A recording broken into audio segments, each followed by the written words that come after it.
Welcome back, everyone, to Arhem, the capital of Marjura. Population numbering probably about 500 or so, maybe a bit more.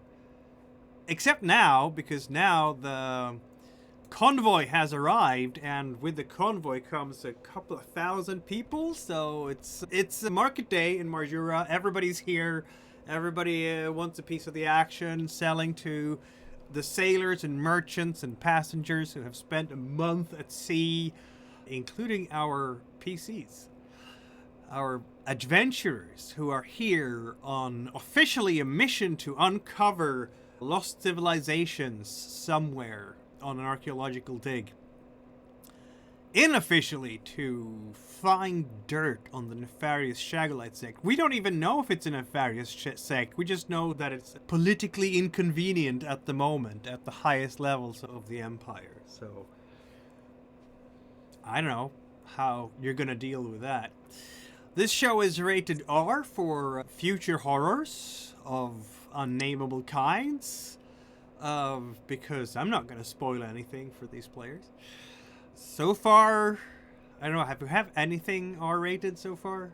I don't think so. It's been very... Just the crazy happenings of sea travel. Feel free to so far. Introduce your characters.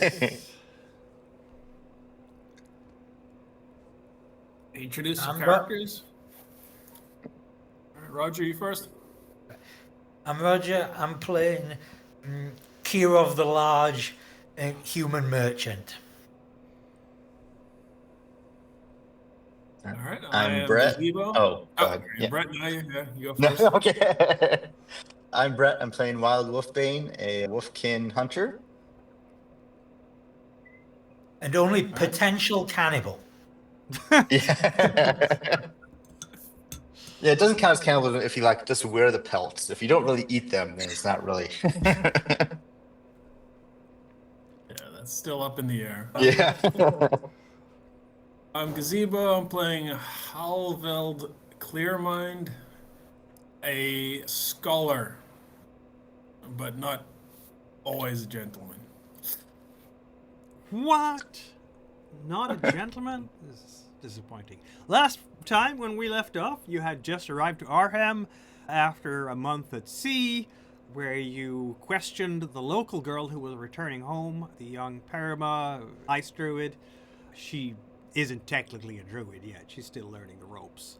But apparently she's going to be made full druid very soon. That was the gist of her traveling home. With you on the ship were some other, I don't know, shady or unshady people. I don't know if you call a tax revenue agent shady necessarily. Boring, maybe. And a noble who is coming to study the use of the drug zombine for potential use in mining. Apparently they're using this potion to control the convicts who are doing forced labor in the sulfur camp here. And that was about the extent of the passengers. You're also, since you are on an archaeological expedition, you're in fact not alone in this archaeological expedition. You have with you Briar Briskfoot, the scholar who is an apprentice of the learned man who has the theory that you will in fact find the remains of a grand civilization on this god's forsaken Arctic island, even though his specialty is in the musicality of metals.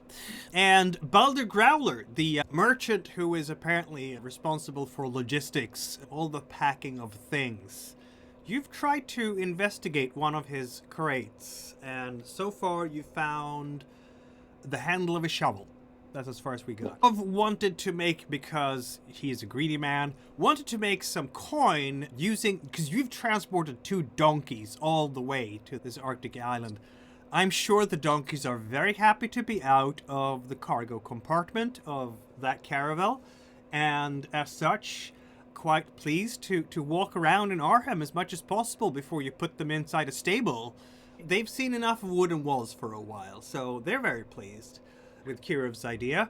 Took them a while to get them off the caravel, mind you, because you had to do hoisting them up in tackles and booms and swing them over the side and into a... I don't know how the donkeys responded to being in a longboat for a while, but it eventually worked out. Kirov, however, as much as he earned some silver on transporting things over to the island here, or transporting things from the docks up into town for other travelers, was also subjected to thievery, the first thing that happened in Arhem, as some footpad grabbed his purse and ran, and Kirov was left spluttering in the mud on the ground. In the cold mud, I might add. It's just about above freezing around here. Probably not the most pleasant of experiences for Kirov. Meanwhile, Halveld and Wild are in fact up in the tavern. And that is where we resume our story, isn't it? As a young girl comes up to your table, there are some people in the tavern already, of course, lunchtime-ish. I think Halveld and Wild will have the sense that most people haven't gotten in here yet because, or at least some people haven't gotten in here yet because of all the hubbub down by the harbor. There's just so many people down there who are still working on unloading their cargo and trading with each other, making deals on the fly. But this is the one big market square in town with the one tavern, so sooner or later everybody's going to be in here. Briar is not really in the tavern right now. He has arranged for you all to sleep here for the night in a dormitory. That's the only sleeping arrangement possible. But at the moment, he's going to step outside because, as he says, he's very curious about the soil around here. And maybe, if there's a smithy, maybe they can tell me something about local ores and minerals. I'll be right back. Yeah. So, he's apparently supposed to be the expedition leader on this archaeological expedition, but at this particular moment he is somewhat distracted by the local geology, it seems. Meanwhile, Baldur is going up to a big fellow who is walking between the tables here, just helping out locals with their food, chatting with one or two of them, and gonna grab his attention, even as this young lady here, this young girl, she's, in her late teens, will come up to your table and introduce herself. Hello, welcome to Marjura, travelers from afar. What might I serve you with? We have all sorts of dishes that might perhaps suit your tastes. Right now, we have some boar, if that could be of interest. And of course we have ale, and we have beer as well. Though the beer, it's easier to make ale up here, so maybe the beer will be a bit pricier than what you might be used to. My name is Miriti, she says, and does her level best impression of a very courtly courtesy, though she's probably never been to court, so she doesn't really know what it looks like. She's trying to be civilized. Fair enough. Pleased to meet you.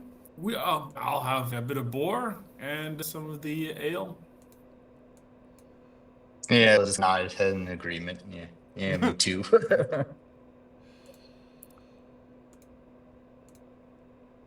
Very well. She is very happy to serve you, of course. Let's see how expensive that will be for you. Oh dear. Yeah.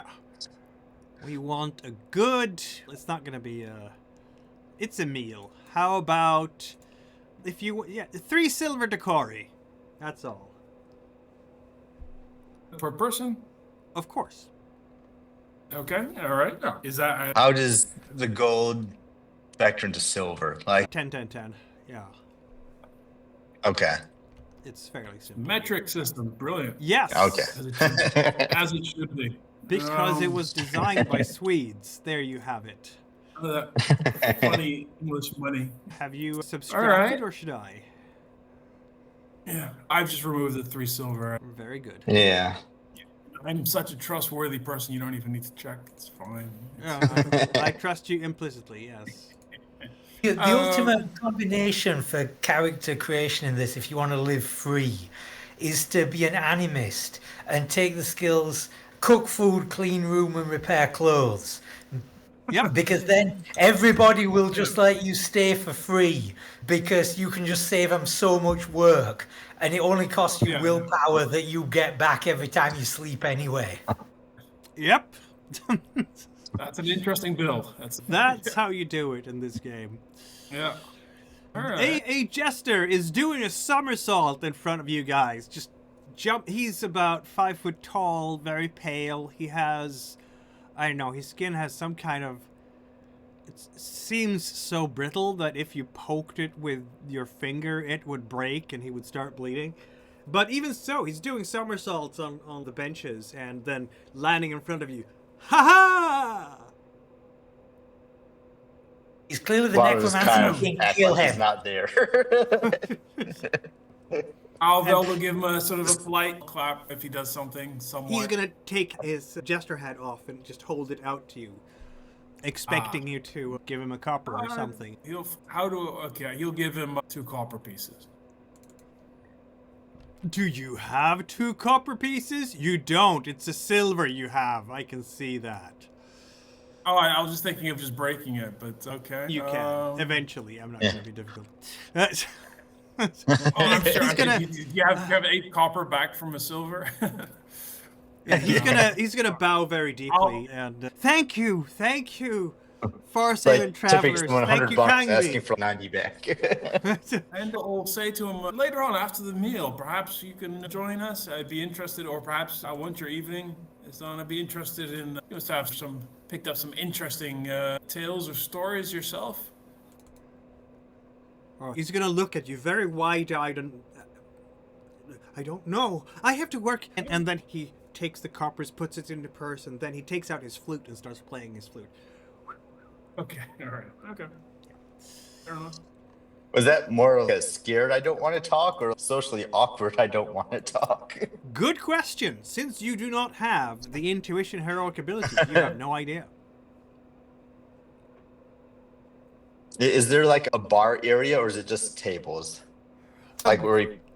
It's mostly tables. Yeah, this Okay. is like the chamber isn't even that big. There might be places for 20 people in here. It's gonna be so crowded here. When you have to think, like, this is a small town that for 10 months out of 12 or maybe 11 months out of 12 have 500 people in it. So they're not gonna fill up this place. They don't have to have a tavern hosting hundreds of people because they would never have that many guests. But now, when the convoy is here, it's going to be spilling out into the streets, probably. It's going to get crazy. But I would like, Howl and Wild, since you're sitting here and eating right now, why don't you roll an awareness check here? No, yes, an awareness check. That's going to be fine. Yeah, let's go with that. First roll of the session!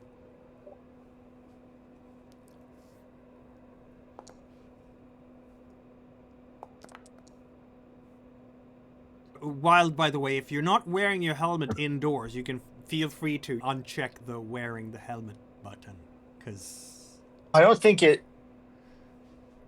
mine was supposed to give me a thing for awareness, wasn't it? Oh, it does. Okay. there is a button for your open helmet where you can if you go into I'll your say if inventory. I'm wearing it. Okay. Yeah. Okay. If it is, Yeah, if you're okay. wearing it, then. But I'm guessing you're not wearing it right now because you're indoors. Yeah, I would take it off. So Yeah, it worked that anyway. makes sense. He's always ready. He's for always both of ready you, to yeah. go. Yeah. You're gonna see Baldur. He's talking to this fellow. He's in his middle age. How could he be the tavern keep? Just a wild guess. He mid-40s, absolutely massive body, like built like a barrel. Red hair that goes a little bit everywhere. Has a leather apron and fairly pale woolen clothes and weathered face and a long scar in his forehead, some kind of cut maybe. And you can hear Baldur, he's approaching the man. He's trying to lean in and talk quietly to the man, But the man in question, he's just frowning at him and then just shrugging and shoulders like, what? And then, but the Brimstone sleep. Brimstone sleep. Master Boretooth, yes? I don't know what you're talking about, says the big man. You are Master Boretooth, yes? Yes. And then Baldur is doing the most obvious wink ever. Brimstone sleep. Master Malbrook. Huh? Maybe we should talk outside.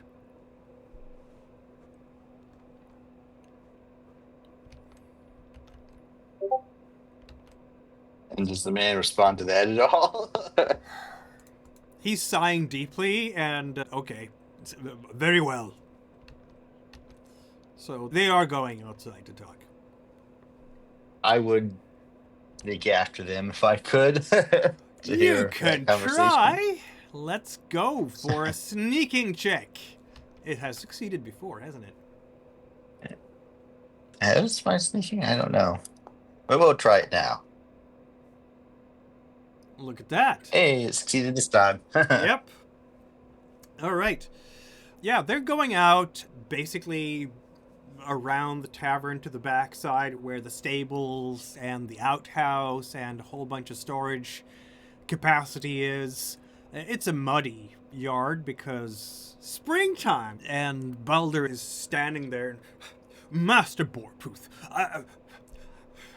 I was told that from Master Malbrook that you would... Brimstone sleep. I have a shipment. One of the crates filled with... You would purchase these for a reasonable sum, yes? I don't understand. Says the other fellow. Neither do I. What? Malbrook never heard of. Brimstone sleep. Strange. This does not sound like something I want to be mixed up in. But I am assured that Master Boretooth would... Then you can see how the older man's face goes, huh. Wait a minute. And he's gonna mutter something about what has Rurik got himself mixed up in now, as he's marching back inside. Neither of them have apparently seen you. Isn't that nice? All right. Yeah.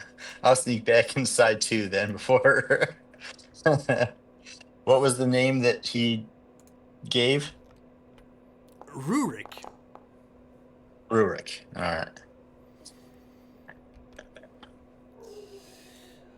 At about this time, nothing is shady around here. I'm thinking that a very angry and grumpy Kier of the Large will return from his misfortunes and misadventures. Okay, it doesn't that work. I'll put your token out again there because for some reason it didn't want to reveal you to the world. There. Back in the tavern. And yeah, while Wild has been outside, I think this young lady here will in fact be pestering Halveld. Sir, you have seen a lot of the world, yes? In theory, I've seen a lot. Theory? What is that? Through the pages of the books. Pages of the books? Oh, you Through can the read and windows write of the them. library. That is so exciting.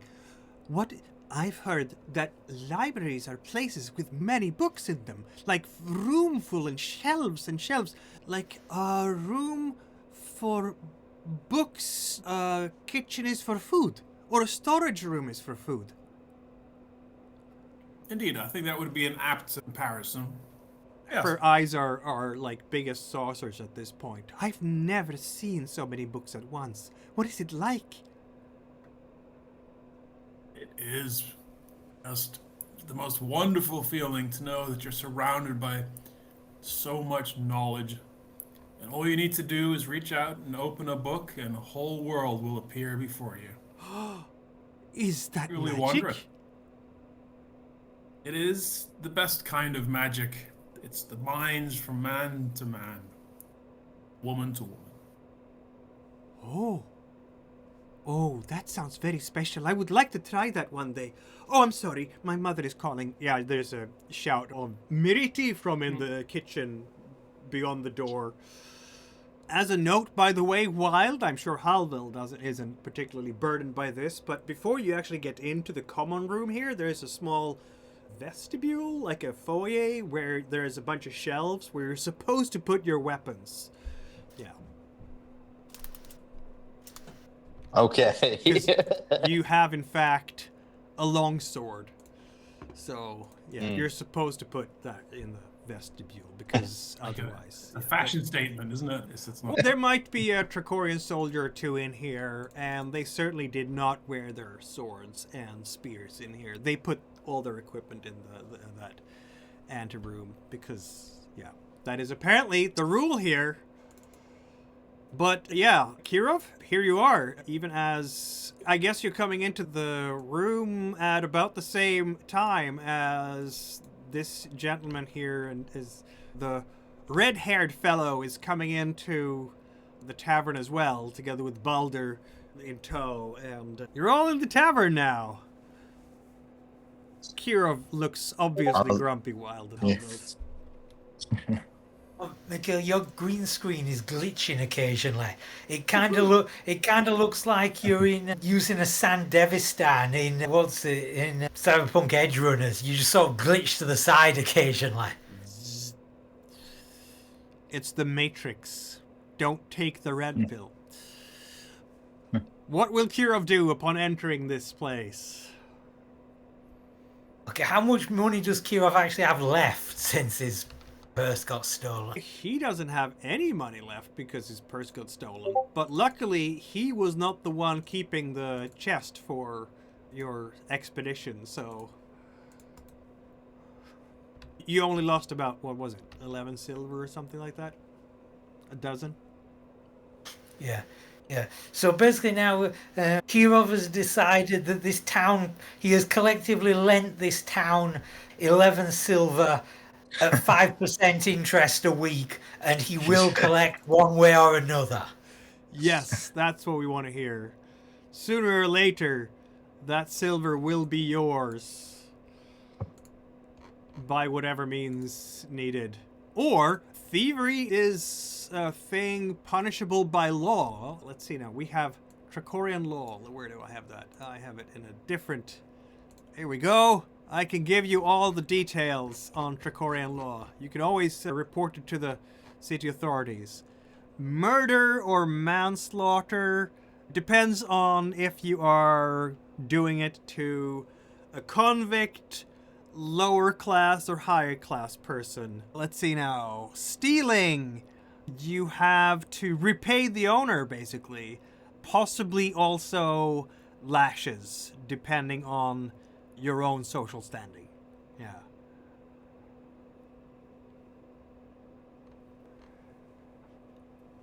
And possibly Stockade as well. What was that last one? Stockade. You're stuck in the... What is it Oh, called? right, yeah. I don't remember the English word for that. Yeah, it is in the stocks. Yeah, the stocks, exactly. For X number of hours. So, there is law out here. You just have to go to the garrison or speak to one of the soldiers. But, yeah. Grumpy Kirov is in here. And alert fellow adventurers will notice that his purse is gone. Kirov, you look different somehow. What happened? Has anything changed?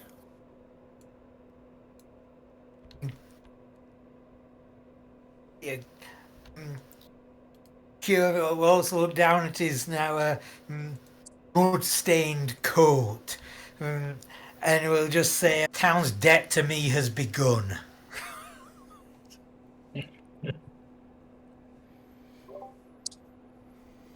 Albin's a bit quizzical by this, doesn't quite follow him. He's like, okay, business is business, I suppose, one way or another. Come, join us for a meal. The boar is it's not too bad, actually. It really isn't. It's quite tasty. after this meal, you don't have to eat, like, pay for anything else for eating today. You're going to be nicely filled up. And also, it's such a shift from whatever dry food you were eating. Like, yesterday, you were still on the ship. Your ears are still a little bit... still attuned to the ships, so you're still feeling like you're on a boat rocking back and forth because it's been such a long time at sea. Probably going to take a while before you get your land feet back again. But towards the end of the journey, the food was fish. If the only fresh food you could get was fish if you could catch it from the ocean. Which, yeah, everything else was hardtack bread, very salted meats, dried fruit, nuts, that sort of thing. Field rations, in other words, which were not very succulent at all. And also diluted ale and such to keep you from drying up entirely. So here we are in young Hildur's Tavern on Arhem. What's the next step?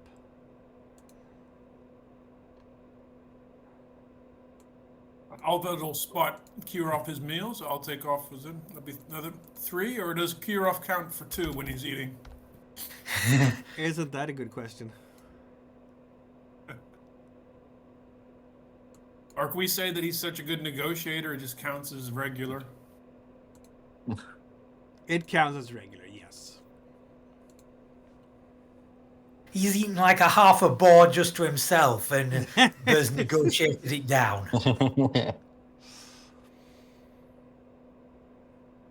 Yeah, any pigs or animals of that kind must have been brought by the Marjurans when they first settled the island, or possibly by Tracorians afterwards, who knows. But shipped here anyway. It's a cold place, and I think Halveld would doubt, as the scholar he is, that the local fauna would have included any type of pig-like creatures. What you might find out here, given the Arctic landscape, could be some kind of mountain goats and other such fauna. Maybe like the fauna on northern Transmira, really, because it gets cold there too. The northernmost island of the Tracorian Empire, except for this outpost. But you're not going to expect to see any cows around here because there's hardly any grass to eat. Yeah. All right. So this place is pretty much Greenland. Yeah, or Iceland. It's All right. All right. The Wild. Did you pick up what they were going on about? Those 2 earlier? Baldur is trying to smuggle something to someone named Rurik or Tooth.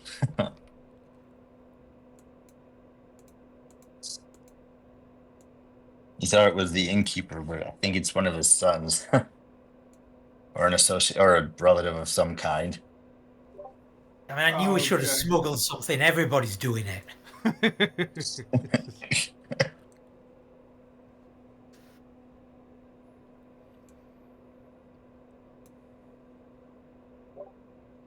I was thinking on the morrow after a good night's sleep, and we get our at our sea legs. Now we want to get our land legs. That'd be interesting to head over to that hospital and have a look at how these Shagoites are helping everyone. He quotates with his eyebrows. helping. Would it be better to wait until dark? Well, what they don't want us to see. In the day, out in the open, just have a look around and see what's up, and just have a work with them or whatnot. Observe. Very suspicious. While you might actually be able to see one of them through the window here at the marketplace. You remember Perimus' description, right?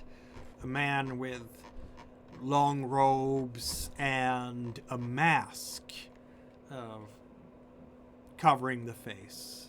You can see such a person. He's just moving through the throng out at the square, and who knows on what errand. Dressed in sort of dark purple velvet robes. Obviously, you can't see his face because that's the whole signature element, the mask that is covering it. I'll point him out to the others. If we want to start sooner, there's one right there. Nah, but this hospital seems to be a big enterprise. I don't know. I really wouldn't know what I'd want. Yeah, maybe tomorrow. I'd like to see the hospital first and just have a look around there. Although he gestures to the group. If one of you would like to talk to the fellow, by all means. Alville is more a theory person. He's not a people person or an action person. He's observing. The jester will once again do. This time he's cartwheeling on one hand and holding out This is his why you other don't give him hand tips. with the jester hat right in front of Kirov. Ta-da! With a very big, very plastered-on smile. Kirov, after his humiliating experience in the town, will look at how this guy moves and say, "How did you learn how to move like that?" He's immediately gonna... He brings out his flute again and starts playing.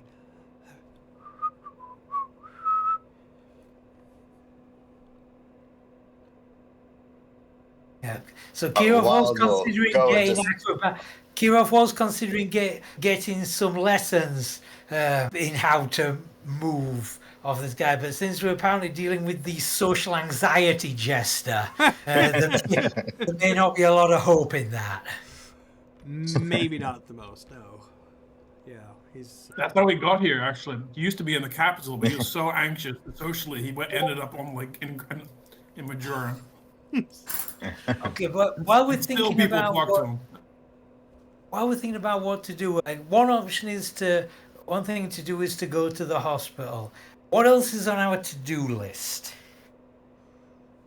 There's a possibility of going and seeing a place up on the ice. We could see how close they let us to go look at the sulfur mine, because Kirov really wants to know how this works. There's, I guess, various people we could hobnob with in the town if we wanted to introduce ourselves around the place.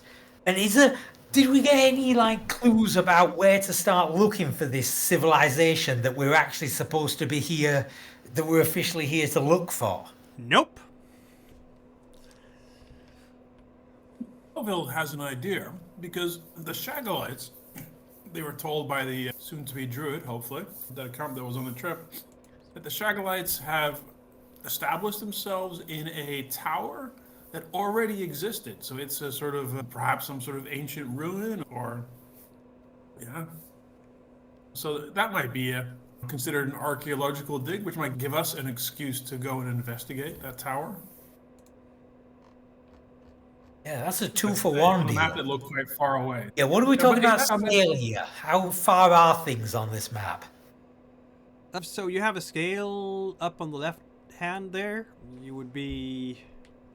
If you want to look at the tower, which people know where it is, it would take either 90 kilometers through mountainous terrain or across the glacier, which is probably much faster, but maybe also more dangerous. That's about the same distance, really. But since it's a glacier, how many of you are used to traveling on glaciers?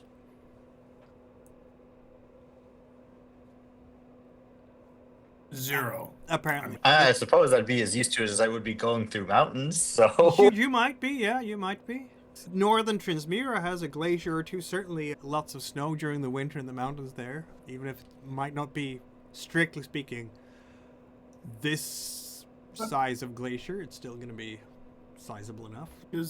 Yes, does Halvard, I'm guessing we're not really here to... Does Halvard have some sort of knowledge already of perhaps possible locations or areas that they could pretend to be looking at? Not... There are previous expeditions. There was that previous scholar. There was that previous Yeah, but he was known for failing to find anything. But did he at least have theories, or off of his works maybe? No, not really, unfortunately. There are a couple of villages along the coast. There is, I think, the one point of note on this island, which is for some reason not marked on this map, would be this little island off the island. I should probably add a note here. This is called, and I'm gonna remove the line because we don't need that. And we want to use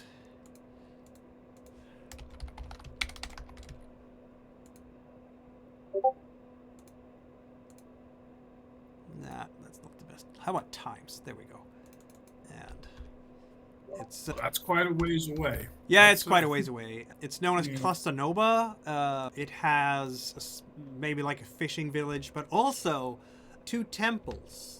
Different monks who, for some reason, decided to set up their cloisters up here. Also, one of the only 2 available academies for Bouncy Khan training for those of you who are interested in martial arts.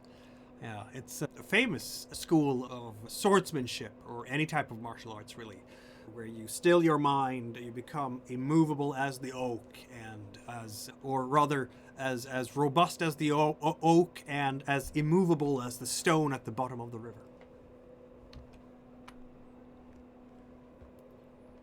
Allegedly. Alvin would enjoy reading about it. I'm sure. Not actually I'm sure. doing it. No, I think maybe yeah. Wild would be the only one in this group who would be interested in learning the techniques. But as for ancient civilizations, not really. There is Then there is that. I guess there is a dragon on the island, not too far away from What? Arhem. We don't know exactly where, but yeah. On a scale of 1 to 10, how worried should we be? Looking around, looking at the people, apparently not very, because nobody seems to be freaked out over the presence of a dragon.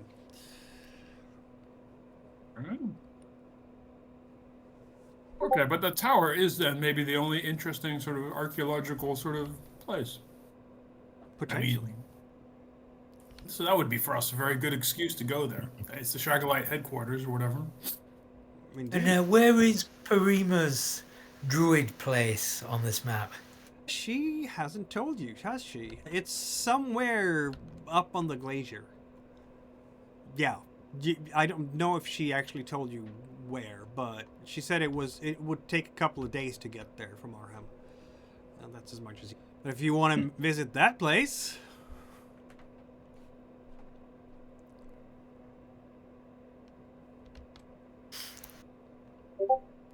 I think it's definitely a big. So go to talk to the Shagulites, and then if we can, depending on what we find out talking to them, maybe go set off on the expedition to visit their tower. But also we should have a look at the mine while we're here, since it's such a big part of this place.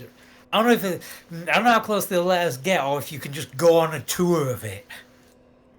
apparently the first thing that you were told, now that you landed ashore, was that it's strictly off limits for civilians. By now, since you have been in town for more than an hour, you could definitely have heard people talking about all sorts of things, including the sulfur swamps. Apparently, what they do to extract the sulfur here is not so much mining and like with pickaxes and shovels, but rather the convicts are sent out into the swamp, where apparently the brimstone and the sulfur is actually floating, or at least maybe on the bottom of the swamp. It's apparently not very deep, but it's icy cold and miserable. They are apparently harvesting the sulfur from the water in the swamp. No blasting needed. The river Loberon itself is a testament to this, because it's literally yellow and foamy from all the superfluous low-grade products that they didn't want, that they're just, throwing back out into the water again once they're sifted through and getting the high-grade stuff.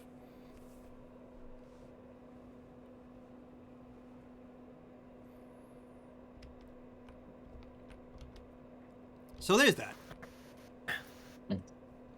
Yeah, so that pretty much knackers Kirov's plan to go and offer his services as a mining engineer there. Yep. Yep, it surely does. As you're sitting here and figuring out your options, we're going to have a new person entering the tavern. You haven't seen the lad before, but he has very red hair and dressed in sturdy woolens, a bit of a beard. He's in his 20s or so, and he has a hood that he takes down as he comes in. The man is clearly used to outdoors work. You see the calluses in his hands, and he's probably been working during the day, worked out a little bit of a sweat, and she will wave to him. Apparently his name is Rurik. And the moment he comes in, Hildur, the tavern keep, will take him aside, and Baldur seems very interested in this conversation. Yeah, so is Wild. I want to try and sneak in close too. Again. Very well. Roll If for possible. sneaking.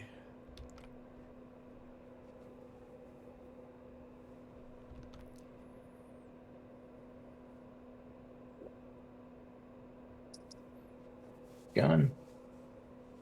Let me refresh. Ah. We have internet situations, folks. Yeah. The internet is being internetsy again. The internet is gonna internet. Hashtag glitchy. But I remember back in my day when we had phone-up, dial-up modems, and we would have been happy to have this kind of possibilities. You young'uns today, you don't... Anyway. Yeah, seems... There you go. Seems like you're absolutely good with your attempt here, even as Hildur and Rurik are talking to each other. Hildur is looking at young Rurik and asking, "Do you know anything about a Molebrook?" And Hildur says, "Oh, Molebrook, is he here?" And Hildur just looks towards Baldur, and Baldur is, "Oh, but I'm not Mr. Molebrook, but I come from him with all the goods that it was agreed upon. Yes, for a very nice price. Very nice price." And Rurik his eyes will immediately shine up a bit and, "Father, this is what we've been waiting for. Let's go. What are you getting involved in, Rurik?" "It's time, Father. It's time. We can do this. I'll show you." They're gonna go outside. And what was the other name that he said he was sent by? Molebrook. Yeah. Can I follow him outside? Of course you can. Yeah, I'll do that.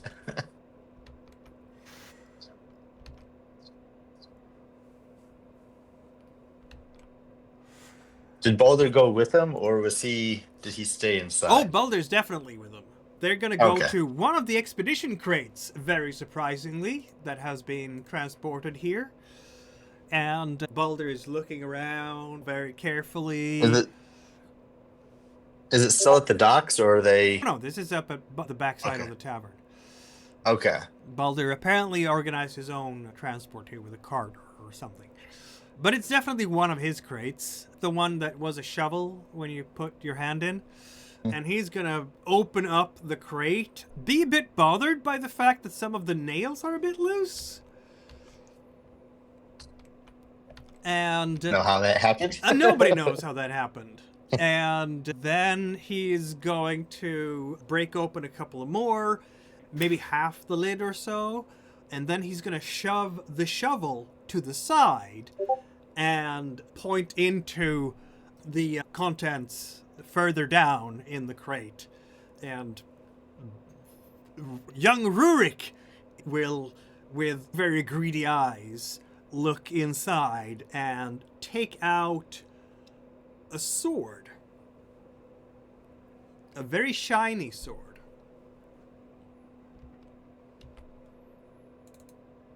I want you Yeah, to I was roll... not expecting arms trafficking. Oh. I would like you to roll a swords check, Master Wolfbane. Okay.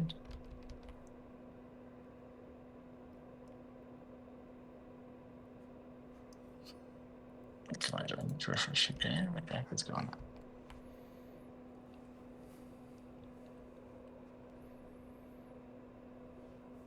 Oh, you're kicked out again by Yeah. the thing. Just a moment. The twitchy connectivity. Yeah. My internet is being. Roger had his fixed, and now Brett's is Yeah. hiccuping, sadly. You might need to refresh the page, I think, or something like that. Yeah.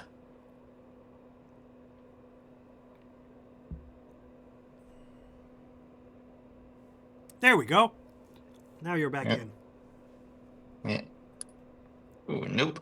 You can't get a good angle to see the things because you're sneaking, you're standing, maybe sitting behind a pile of firewood that has been chopped up before, provides excellent cover for you. As you're leaning forward a bit to see it properly, one of the firewoods kind of tip over and fall down on the ground, and Baldur is just immediately looking that way, and he's going up to you. He's covering up the sword behind him, and with wide arms. My good friend from the expedition, Master Wolfbane. I see you stumbled on some logs there, and he's trying to gesture to Rurik to just cover up the sword or whatever. So the sword goes back into the crate very quickly. You've seen it, but you've also been spotted. My friend, where is our fearless expedition leader? Says Baldur. I'm sure our fearless leader, Master Briar, wants us to very quickly find where we can go and discover the ancient secrets of this island. Yes, sir! I'll try and act a little like, just looking for the outhouse. Feel free to roll a bluffing check. Inside. Feel free to roll bluffing. That's probably not great for me. No, it's not. So maybe No, I it's just not. won't even bother It's with that. Gotta go. If you fail the check, you get a little check mark, you remember? That's true. So you can make it better. You definitely failed your bluffing.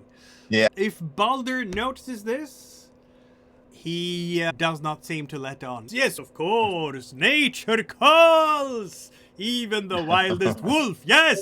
I will join you shortly. I'm just working out some logistics here with our hosts who will keep us here at the tavern for a very small penny, I might add.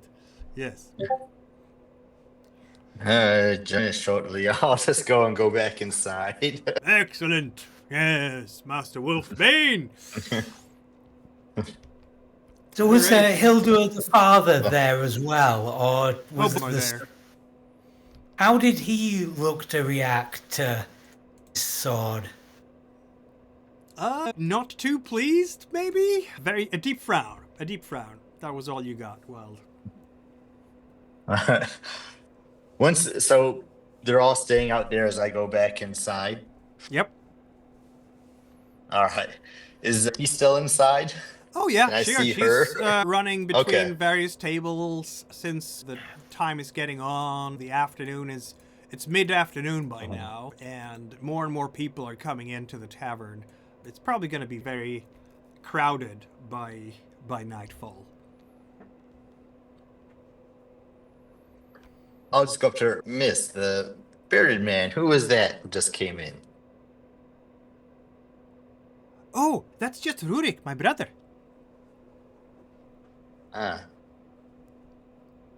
He seems very close with our associate there. What does he is happen he? to do for a living? Do you know? Oh, he's a farmhand, and he helps out here at the tavern sometimes too. But mostly he works out at the farm, not too far away from the city.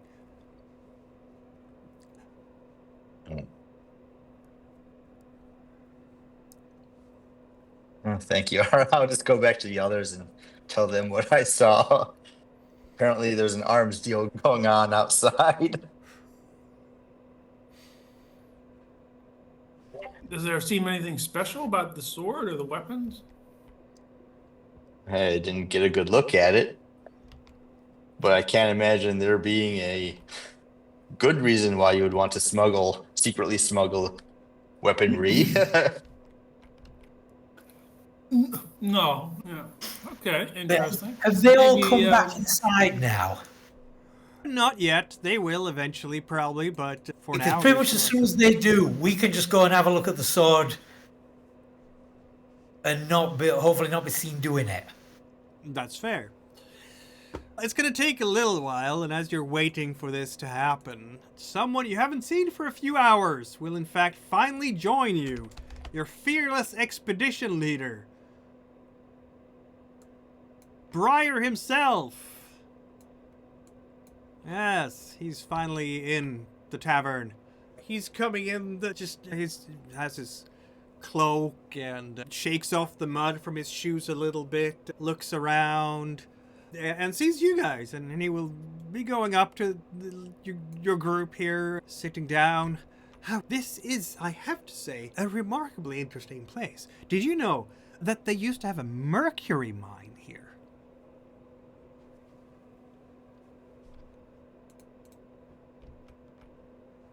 Yeah. What happened to it? The dragon. It lives in the mine, or it Yes, lives near the apparently. mine. Yes, I went down to the smithy because I felt like the best place where I could possibly find some information about the local geology, the minerals, and possible ores that might be found around here surely would be the smithy. And it turns out that the smithy here is run by dwarves. And they do have a dwarf hold here on the island, quite a ways to the south. But they used to operate the mercury mine where the dragon now resides. How long Okay, has the well, dragon been here? Yeah. Oh, some years? I didn't actually ask. But it seems that I don't know why the dragon would choose the mercury mine. Though it is true that mercury has some interesting healing properties for various ailments, particularly associated with old age. Really? Interesting. Oh yes, rheumatism, for example. Okay, now I've just got an image of the dragon in a hot tub full of mercury. Gout, that sort of thing. But it's sad. I would very much like to have a look at that mine, but the dwarf did say that if I happen to know any adventurers, they would pay a hefty sum for returning some of the barrels of mercury from inside the mine. It's apparently, since it's dwarven property, it wouldn't be stealing. But how would one do that without disturbing the dragon, I wonder? Oh, it would be an interesting to have just a sample of that mercury for my collection of metal samples would be lovely. The only metal that is liquid. In room temperature, at least. Really? Okay. Fascinating metal. Fascinating. Yes. I don't know Well, if it if we're in counts the as... area, we could. It's not iron, so I suppose it wouldn't interfere with magical workings.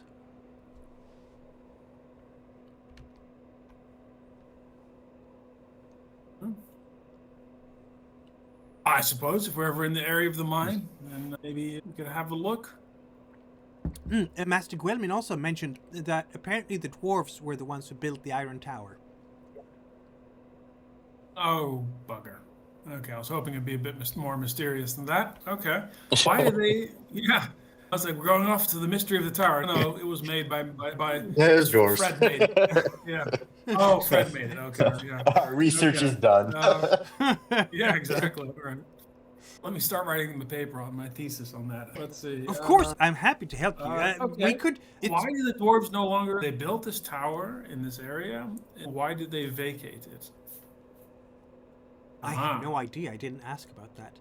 But I am There's a curious mystery. about it because apparently the Iron Tower is called so because it sits in a volcano, and the Yeah. island in the center of the volcano, so to speak, is said to be made up of the purest of iron ore. I would love to see that place. I wonder if the tonality of and the frequency of that particular metal could match up to that in Himbergond. But maybe we'll have occasion to see it at some point. But apparently the Shagalites are now using that tower as their base. I hear that the Shagalites are supposed to be very knowledgeable and learned people. Perhaps we could go and visit and exchange knowledge, between scholars. Indeed. Out of curiosity, is the people we've spoken to have all been very positive about the Shagalites. Have you come across anybody who has been less than positive about them? Not that I could say, no. Okay. He just blinks a little bit confused. Why Oh, would well, anyone be that's negative good to about know. scholarship? I don't understand. Not the scholarship itself, but the Shagalites themselves have a bit of a reputation back in the capital. I heard that, You might be right. but perhaps they just didn't know them well enough. And now we're here. We have a good opportunity to get to know them, and to perhaps Oh, absolutely, yes. eyes and. We all know minds. that the Paratornians tend to be have a wicked tongue, don't they? Maybe we shouldn't draw hasty conclusions based on what Paratornians say. No True. offense intended Okay, to anyone, fair of enough. course. Okay. This dwarven hall, the tower, the Shagalites, all be very interesting points to meet up with. Perhaps people in some dwarves in the stronghold could tell you more about the metals in the island. Oh, yes. Oh, we should definitely go to the dwarf hall then. But apparently they don't actually... the smithy here is where you make contact with him. So Master Gwelmin was a very kind gentleman. Okay. Now, just out of game a bit, there's a dragon. What is known about dragons? I know the game's called Dragon Bane, but are they mystical? Is it the only people who've seen them have been eaten by them, or or is it possible? Are there stories of people talking with dragons or whatnot? Are they intelligent? Why don't we do a myths and legends check? Rats. All right, I'm pretty good at that. You are good at that, aren't you? This is what Halveld is good for, isn't he? This is his. We'll get into this. Yes, This is his thing. This is what he does. Oh my. Oof. Oh. Kirov.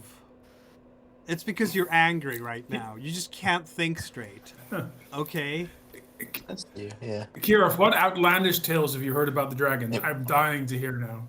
Kirov is convinced that the dragons do have a hoard of gold, and what his mission should be is to introduce the dragons to the concept of usury.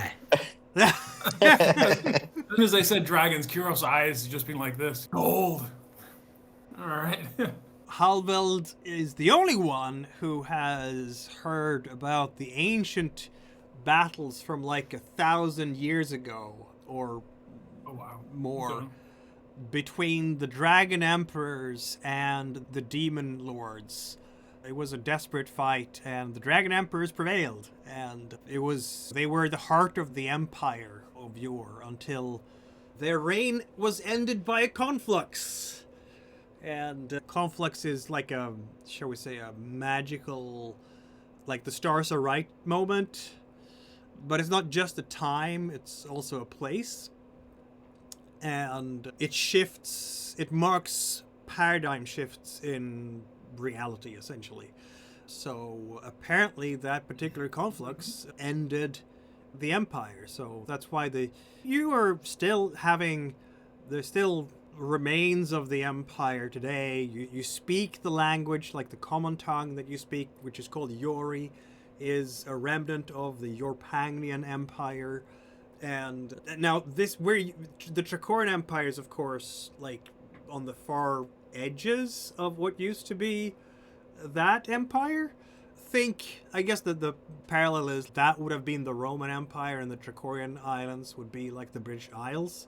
So part of it would have been occupied by that empire, but enough to have actually made an impression on the language that you speak today.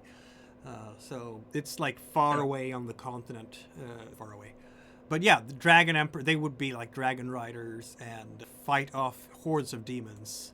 So you might notice since that the rolling a demon is a bad thing. So the association in most Oh, okay. people's Yeah. minds is that demons are baddies. Dragons, I'm not going to say goodies necessarily, but at least not necessarily But the old evil. empire, Why the did old you... empire, they rode dragons. They rode dragons, and I guess using the Gosh. dragons, they fought the demons. But are the dragons? So apparently, there's a dragon just up the corner, just over there. Is that how would we feel about this? Is this knowledge? Is that are the other islands also have dragons around, or not would this many be in the first Tricoria, time no, we've but ever heard? on the continent they're supposed to be. According to Okay, but here it's quite rare. Then this is quite yeah, special. according to legend, dragons are a destructive force to be sure. They can apparently be tamed somehow, because how otherwise would the dragon emperors have actually been riding on dragons to fight the demons? So back in those days, that was a knowledge that existed. How that knowledge, if that knowledge still exists, it doesn't so into the Tricorian Empire. Having met anyone who have fought a dragon, there are some heroes who are rumored to have done so. One legendary hero that you would have heard of is called, and he's a knight who is supposed to be in Tricoria somewhere. He's known as Arn Dunkelbrink. And apparently he swore an oath many years ago that he would never take up his inheritance, principality in Lassamos. I can show you at the map later, until he has actually slain a dragon. And then he's left his principality and has never been seen in the principality since. He's like a legendary knight. So having sightings of Arn Dunkelbrink is like having an Elvis sighting. Who knows if it was really him or if it was just some young people who wanted to impress their peer crowd, so they say that they saw him, and everybody goes, "Ooh." But yeah, so there are apparently people who still try to go out there and slay a dragon for glory. Dragons... Somehow it must be possible to reason with them. They're certainly highly intelligent creatures, but they're also destructive creatures. The gods will balance the world with dragon's fire, apparently. And whatever they have in mind, maybe they don't care if a human gets in the way or not. Who knows? You really have to talk to the old dragon riders about that, which is difficult because they're not around. Okay, has anybody ever spoken with these dragons, or are they just are they high intellect animals, the creatures you can converse with? They're supposed to be able to speak to you. You're supposed to be able to speak to them, yeah. Okay, they're intelligent animals. Creatures. When you landed on the island here, apparently, I mean, there was a declaration that the town crier made for you that said that there's some kind of magister, some kind of scholar who is an expert on dragons, apparently, called Trodax Draconicus, who is keeping watch over the local dragon. Okay.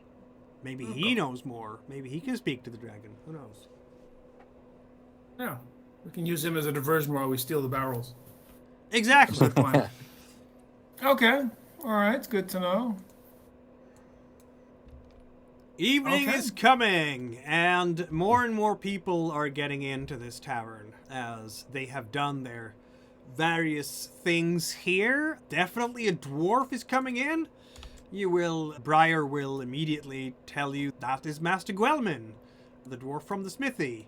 He is dressed in a very nice ermine-lined cloak. He has a huge sea foam pipe that just puffs smoke, and very nicely braided hair and beard.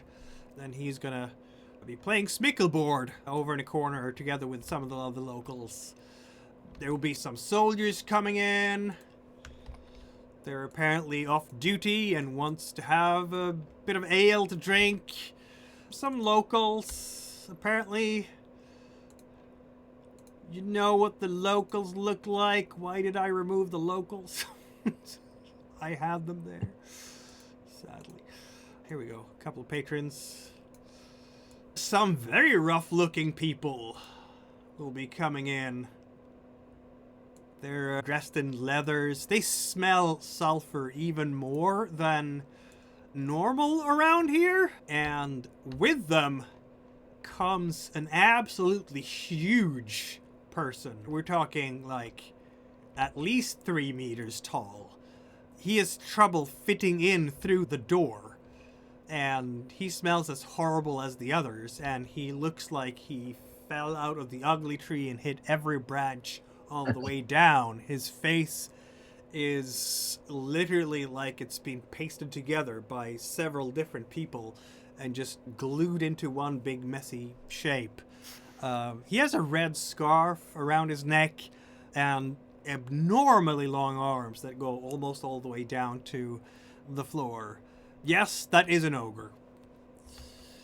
And a couple of the mallards will be here as well. See, it's a full house tonight. It's an absolutely full house. Some farmers, no doubt. Yeah. Lots of folks are here tonight.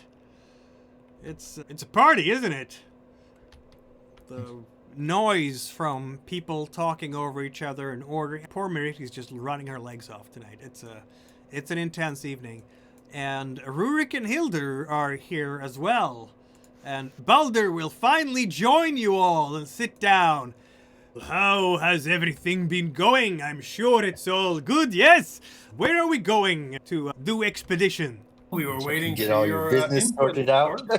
Of course, our stay is completely covered. I have fixed everything for us, yes?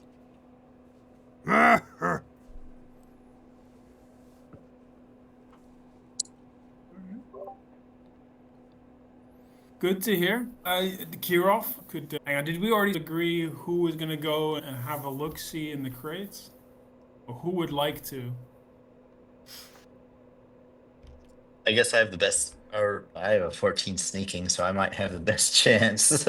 You might. What's everyone have else's? yes. Does anybody have a decent skill with swords? Since it's That known would about be- I have a Yeah. 12 usually. Oh yeah, that's wild again.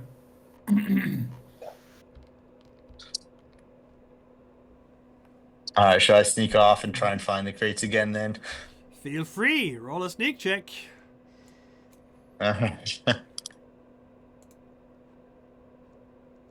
And can we like assist just by keeping Baldur busy? no, not so he that time. doesn't notice?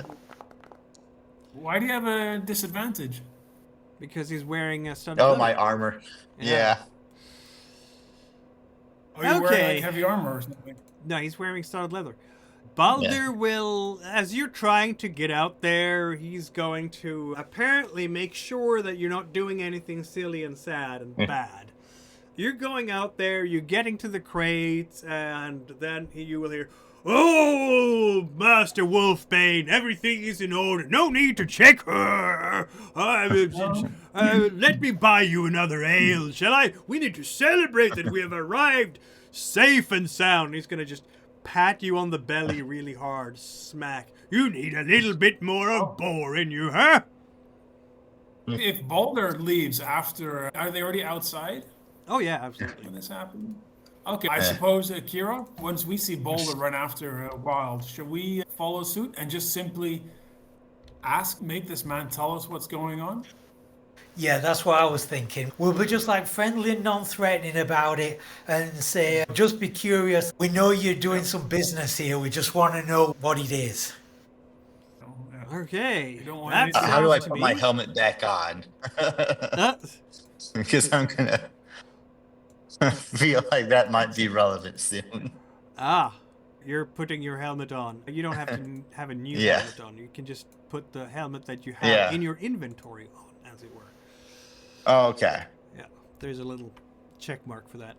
So That's wonderfully passive aggressive. You just start putting up your military gear, strapping on the shield, ready for war. It's Sure, like, yeah, Baldur, sure. no more being subtle. Mr. Doing Not subtle at stretches, all. So this sounds to me like we're gonna have 3 people cornering friendly Baldur by a conversation. crate. Yeah. Just have a friendly conversation. We're going to show up behind him, Kirov and I. Yeah. Who wants to roll some persuasion? That might be Kirov, actually. Kirov? You were good at that sort of thing.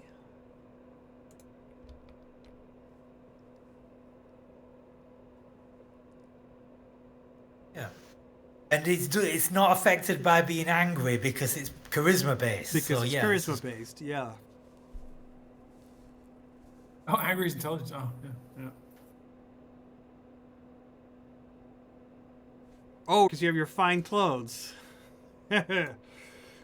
Baldur is going to... He's obviously reluctant, but I notice... Let's see now. What is your persuasion here?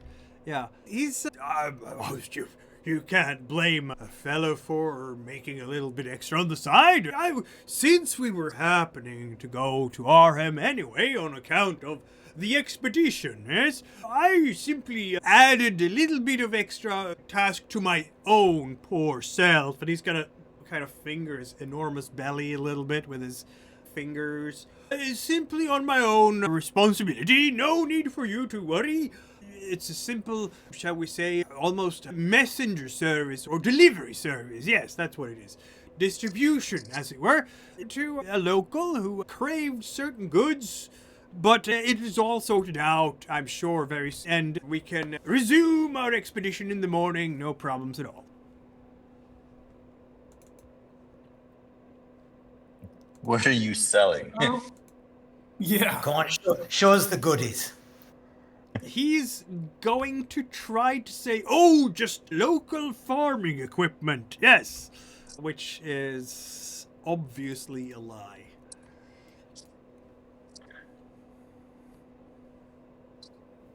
All right, I'm gonna take out my sword. Oh, Open the crate. no We've need for seen that. No need for The that. sword, we've seen there are weapons. Uh, Baldur, we know you're selling weapons. Whom are you selling weapons to? And let us have a look at these weapons, if you will. Because for the sake of the expedition, Baldur, that's why you're here. You're so yes, enthusiastic for the about it. sake of the expedition, it's going to be sorted this evening. It's just the transaction. And then we can just go on our business and everybody will be happier. We say that the profit justifies the means. It's, I'm gonna go and open the crate again.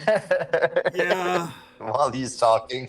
He's not gonna be happy about this, but obviously you will, and you're on the farmyard inside, and yeah, you can easily shove aside the shovels and see all the swords inside. Yeah, there's a lot of them there. There's a lot of swords. Okay. So Baldur, Long swords. which organization are you selling these weapons to? Well, I'm just delivering them. I got an excellent price from the continent on these, and a contact of mine in Trisilva said that there would be interested buyers here on the island who are not part of, shall we say, the official garrison, who could be interested. You realize we're here on behalf of the government to a certain degree of the empire. Why are you selling them to Boartooth? Because Master Malbrock a gentleman named Master Malbrock in Trisilva said that I would contact Master Boartooth. He would be interested. Why are they interested in these weapons? I'm a simple merchant. I go where the demand is. I'm not asking why there is a demand, am I? It's, if there is demand, who am I to deny filling it? Do you think the expedition will be somewhat undermined by an open rebellion start kicking off while we're here? I can't say why. I don't know. Why would... maybe it's going to be for a local militia. Who knows? They might need to protect themselves. I've heard that giants prowl these lands. Giants! Yeah. Yeah, you know what? We should actually go and talk to the local militia about this. That's a very good point. Maybe someone should go inside and invite Rurik out here. We could ask him some questions. Yeah, as well. Like, how far away is the Kira? From looking at these swords, is there anything special about them, or are they just swords? Oh no, they have some interesting inscriptions on them. Oh, Nothing you can read, unfortunately. reading stuff. I cannot read them. Oh. Maybe Impossible. I've Halveld languages. could with Bane on languages. Bane on languages. Okay.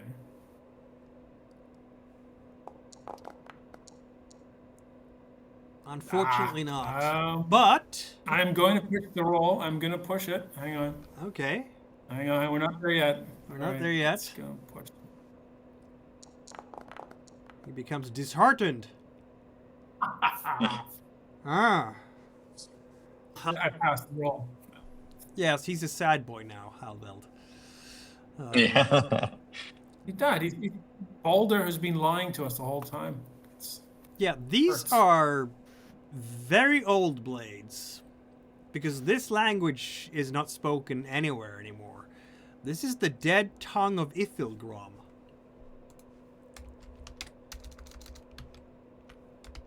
Okay, that's very specific. Does it have anything to do with this region, or is there any?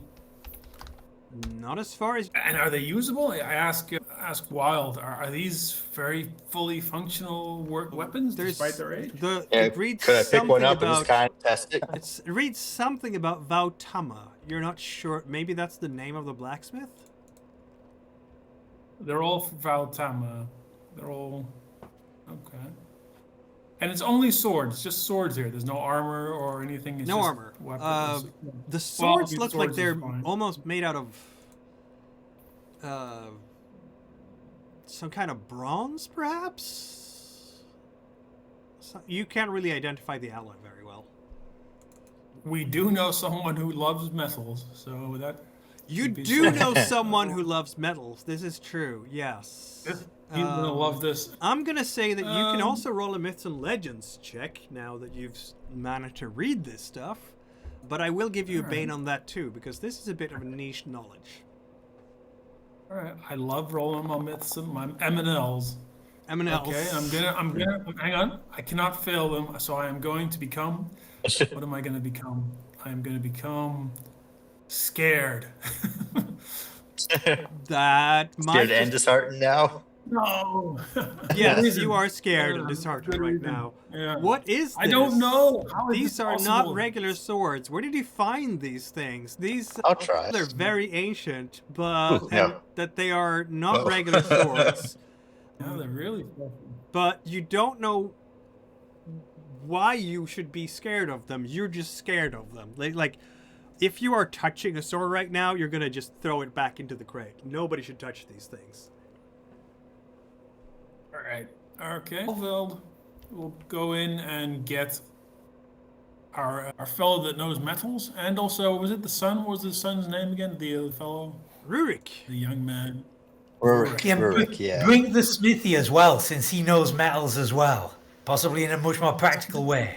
Oh, bring everyone. Tell the Chakorians. I mean, Well, We just- yeah, well, I feel like we we'll shouldn't get- bring so many people out to the Yeah, illegal yeah, arms exactly. still outside. yeah. We'll just start with Rurik. Well, Rurik first. See how he reacts. 'Cause I'm curious what he's using it for. So, well, Rurik will join you. Very surprised that you're calling him out. And when he sees the whole thing, he's going to be very confused and frown. What is the meaning of this? He says. What are you doing here? That's that too. What are you doing with these? None of your business. His fists are clenching up. He's just... how are you planning? For what reason are you importing all these weapons? I said, no business of yours, didn't I? Who are you? Perhaps If you are not one of the business soldiers associates of- inside would be more amenable to our questions. Should we ask them instead? He's gonna plant himself firmly between you and the exit from the... There are several exits, but he's gonna try to make sure... He can't cover everything by himself. Okay, he's gonna take a step forwards and have his finger right up against you, Wild. Don't you dare.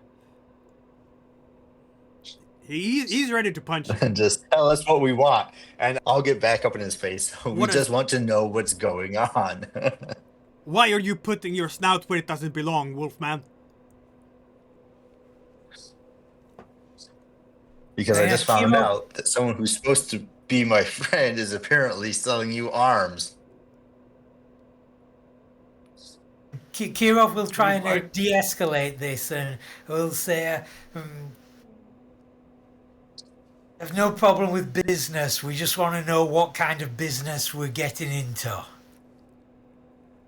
No business of yours, he says. It's just between me and Master Baldur here. Are you planning rebellion against the Empire?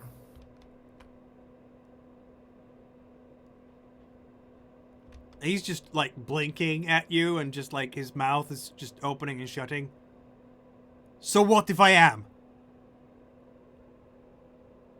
They are oppressing us here, Okay. no? My father used to lead the rebellion against the Empire when they occupied our island. And now we're gonna kick them out again because we finally have the weapons that can make it possible. But I'm not going to allow you to alert the guards. And he takes another step forward. Oh. He's a big dude, this guy. He's in his early 20s, but he is built like his dad. Yeah, it's all right. We've got a Wild, and Kirov is also pretty big. I gotta say. Oh, yeah, So, absolutely. Like, Wild is also pretty sizable, so it might be a more even contest than Rurik would like it to be, but you Yep. have to give the lad that he's a Okay. brave man, if nothing else. No, Standing up to the sure. three of you all at once. And he turns to Boulder. So you realize that you're now guilty of assisting rebellion against the Empire. I protest. I'm simply delivering goods to those who want the goods. What they do with it is none of my business and none of my issues. I have simply transportation, yes. And then Kirov strokes his beard thoughtfully and says, "Not necessarily the worst thing for business. You know what they Exactly. say? Maybe I can. Strangers, Wild- a trading partner you haven't met yet. How about we just let this deal go through, let these people come to pick up their goods, Wait, and see wait. if we I can mean, make business." Yes, exactly. We will get a good coin, and then it can be used to fund the expedition. He's looking at you now, Helveld. And I'm sure we can donate something to your department. And Master Wolfsbane, how much extra would you need to work security for this transaction? while under his breath, just so Rurik can hear go, we want to bring down this cult. Can we help each other? So Baldur is like blinking because he doesn't understand what you're referring to. Rurik, I'm guessing this is so that Rurik could hear it too, right? Yeah, mostly just so Rurik can hear, not necessarily Baldur. Given the noise from inside the tavern, Yeah. I'm sure you're gonna need. You're probably standing close to each other by now, because let's face it, Baldur doesn't want anyone to attract attention, and Rurik doesn't want to attract attention. Nobody wants to. So Rurik will step closer. What cult? What are they called? The Sugarites? Says Shagalites. Shaglite. There you go. Sugar lights. What? No. Huh, the Shagulites. Yeah. He nods to himself. I don't know what I can tell you about them. He's gonna look. He's a little bit shifty with his eyes when he looks this way and that way. They run the infirmary here. They seem to be good doctors, but What? Tell Are us. they friends of the rebellion or are they friends of the empire? Or something else? they are. I don't know that they are friends of anyone in particular. Perhaps mostly friends of the Kmorda druids, but I don't know I think the Khmorda Druids are maybe a bit naive. They, Why? What do you know about the Shagalites that they don't? I What don't do you know much suspect? about them, but You suspect they're- something. they have a man here in town. He's called Malik Mangus, and he is I've never seen his face. Apparently, he says it's for religious reasons, but he seems wrong somehow. I don't know how to put it. I suppose it's a good thing that they have the infirmary because people get sick and such, but But there's no things have been no strange things have happened. People converting a lot to their religion. Have people been getting sick more than before now that the infirmary is there? Or no, there have been What? some disappearances recently. okay. And one of the local fishers, he was found dead. He went down, he was going to bring up the boat in the evening, but from his belly button and upwards, there was nothing left. His hips, his legs, completely unharmed, but everything else was gone. Is there any reason why you believe the cult has anything to do with that? No. It's just odd because this disappearance is everything in the past month. It can't be the convoy. And at about the same time, the Shagalites moved the patients in the infirmary up to their iron tower for special medical needs, apparently. Oh, okay. This is getting interesting. All right. So Okay, there's well, no one at the infirmary now? Oh, only Malik Mangus, as far as I know. But, strangers, if you can take my advice, you should not be asking about the Shagalites to people around here. Not very openly, at least. There are some who... they have eyes and ears everywhere. And if people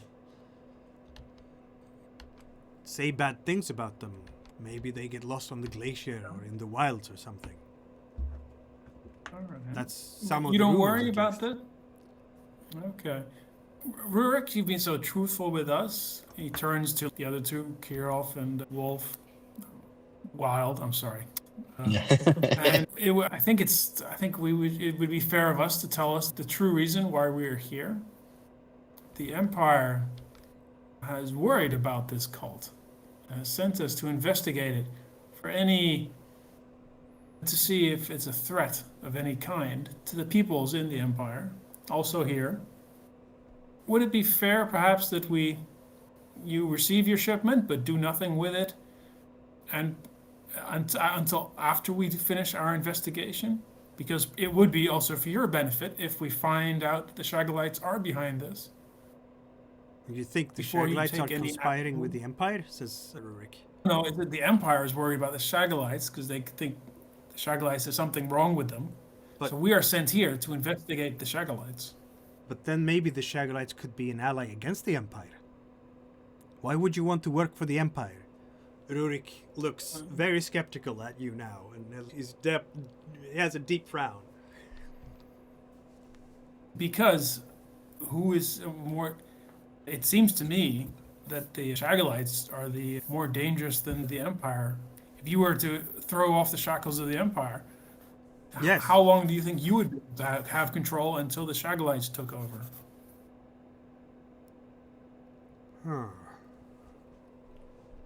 Do you think you could... But we were independent before. The Shagalites came here 100 years ago. We were independent then. We ruled ourselves. I think. Father has never said anything about that time, though. Halveld, are you gonna try to persuade the young man? Let's roll. Oh God, no. You're trying, aren't you? You're doing all the talking. Yeah, I shouldn't have done that. But you Yeah, do. and I'm disheartened, so I have disadvantage as well.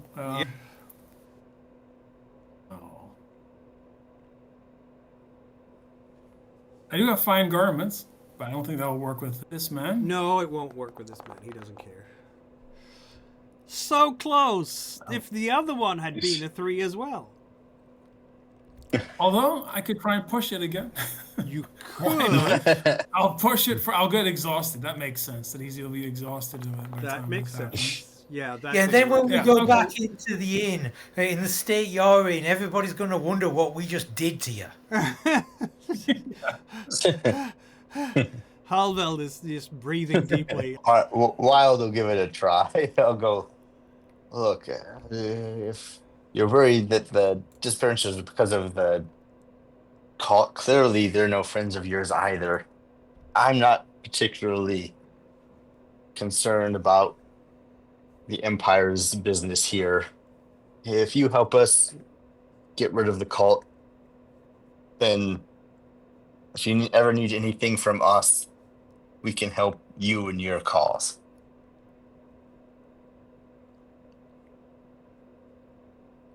He's still a bit skeptical about the whole thing. He doesn't know you guys. Maybe you're Trakorian agents and we'll sell him out to the to the garrison. Feel free to roll, Wild Persuasion. I don't know why Kiro is not doing the talking. But here we are. Oh, so close. So close. All the check marks today.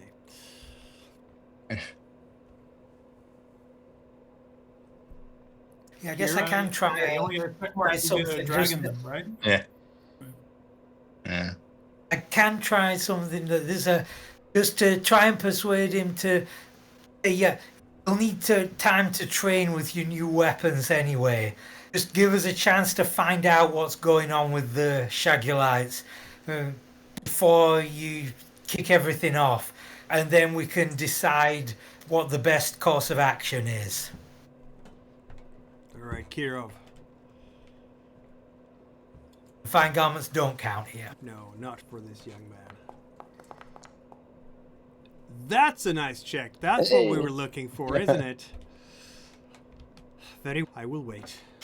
And you are not going to tell the Empire about any of this, of course, right? No. We're not official agents of the Empire. So, I just He took the nods. Empire's coin because they gave me so much money and sent me to a place where I could make even more. Yeah, he's just kind of look. He's accepting the deal, but he's just frowning and just putting his arms across his chest, and that doesn't surprise me. They buy everyone, don't they? They have so much gold, and that's how they get loyalty, isn't it?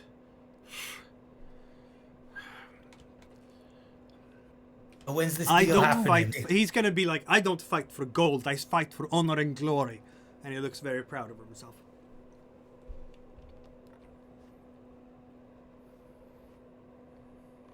Kirov just silently thinks to himself, this guy's so going to get himself killed. yeah, exactly. But when's this deal happening? We're having this conversation behind the tavern walls as every once in a while as you're having this conversation there's going to be one or another patron who's coming out of the tavern to relieve themselves against a wall or in the outhouse and so on and so forth. The pitch of your voice is going to go up and then down again to adjust for this, shall we say, unwanted attention.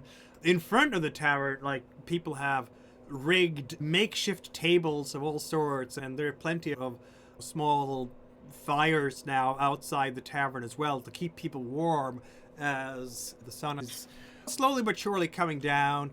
It's going to be we're now very far north at the summer half of the year, so the sun doesn't go down very early here. It's not midnight sun yet, but I'm sure this place will have it sooner or later. Of course, the convoy is going to return before that happens, but as you're doing all this, you are going to be joined by more people, as Hildur and a fellow who has a dog, and he also has a big black coat and this wide hat, and on the back, he's not carrying anything particular right now, but yeah, he's has a bit of a ponytail and very weathered look with a sort of gray-brown short beard, and he's coming together with Hildur out here. And Hildur, as he's looking over all of you, you're talking to Rurik, and I think Hildur at this stage is gonna be like, he's looking at all three of you, and is everything all right here? He asks with a very penetrating gaze. He's gonna fixate each one of you with his eyes. And it's like being hit by 2 steel lances right through your skull. Just his staring at you. Is everything all right here? Of course, everything's fine. And just before we lose it, before the deal goes through, before we lose sight of the swords, possibly for good, can I do like a crafting roll just to get a better look at this metal and see if I can figure out exactly what it is and why the swords have been made from it? Sure. Roll with a bane. Oh, by the way, Kirov, I've just totally forgotten. Humans have adaptive. So Yes. if we're using a skill that we're not good at, we can pick another skill we are good at and just make a little story, like an excuse to use it. Yep. So let's say for you, when you're doing your dodging or whatever, you can just pick, I don't know, some other skill, and you burn a couple of willpower. I totally Yep. forgot about that. Would have been Yep. useful. Don't forget about So that. FYI. Very useful. So now I'm angry, disheartened, and afraid or Yep. exhausted. Oh damn! I forgot to do the bane. It doesn't matter anymore, does it?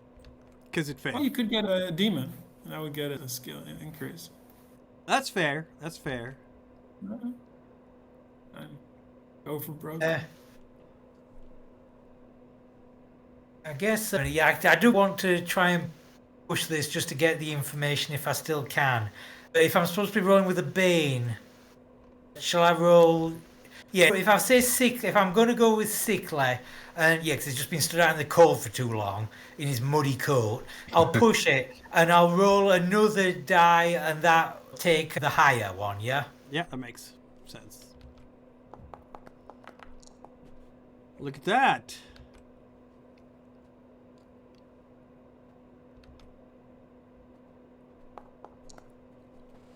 Ah, nice. Nice. Right. Yeah, this is not any technique you've ever heard of. They made some kind of, this is like ancient forging that nobody's using anymore. What shocks you really, Kirov, is just the excellent state of these blades. Like, these are still razor sharp, but these techniques have not been used for centuries. These are ancient swords in an alloy you don't really recognize, that should have gone rusty and broken down a long time ago. No idea why they haven't. As you are looking at these swords, this man he's spitting on the ground, and he's coming up, and he looks at the swords too, and he just hisses under his breath. Thou Tama, he says. Put them away. These blades are cursed.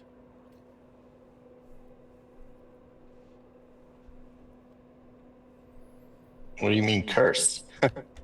Just that, cursed. No one can use them. Why? I don't know why. Ancient magics, ancient curses. Rurik, you Well, can't use these things. If you try, they're gonna kill you. Whatever this Rurik. gentleman... What was that? Oh, no, sorry. No, go ahead. No, I was about to say, but Halvild is such disarray at the moment, he won't be. He's just back in the corner. Yeah, Rurik will listen to this. Are you sure, Guster? He says. Of course. Never heard of the legend of Vautama? Anyone who tries to use such blades end up dead. No, better throw them away. Put them in the swamp somewhere. Baldur is looking very in great despair. But we had a deal! Rurik is just shaking his head. I'm not taking cursed blades off you, man. What are you thinking? Shipping us is... Oh, this is a Trakorian trap, isn't it? Baldur is gonna just... Absolutely not! I'm not trying to trap anyone! I'm just a messenger! I was assured!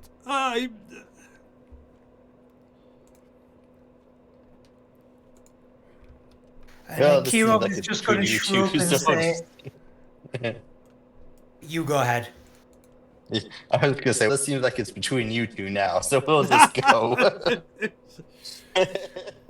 What you... No, you're part of the deal now too, says Baldur.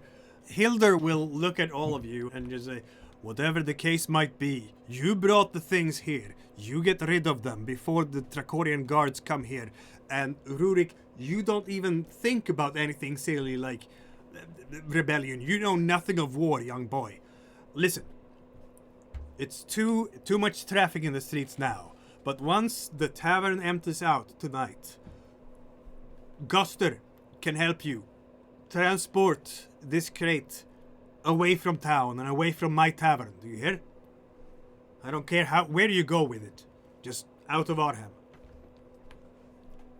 Kirov will just shrug and say, could sell them to your enemies, then they die.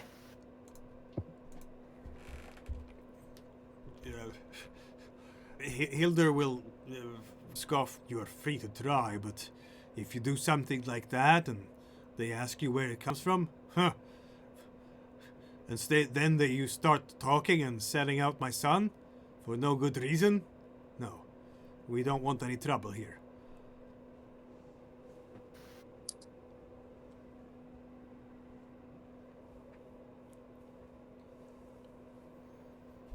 Perhaps we could take him to the infirmary in the middle of the night and kind of kill two birds with one stone.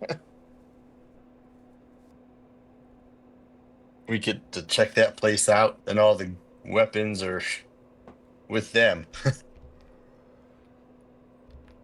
Hildur will... Hang on. He's What? just frowning. Well, you sort it out. Just get them away from my tavern. We should, yeah. What would be a good spot to put them? Baldur right now is just very confused and very... But deal of gold! Okay, so what is the deal? Like, from what we know, just being residents in this world, how would you deal with cursed weapons? Do we have to... Is there like a special way to ritually get rid of them so they don't cause any more damage, or can we just leave them somewhere? Do we have to throw them in a volcano?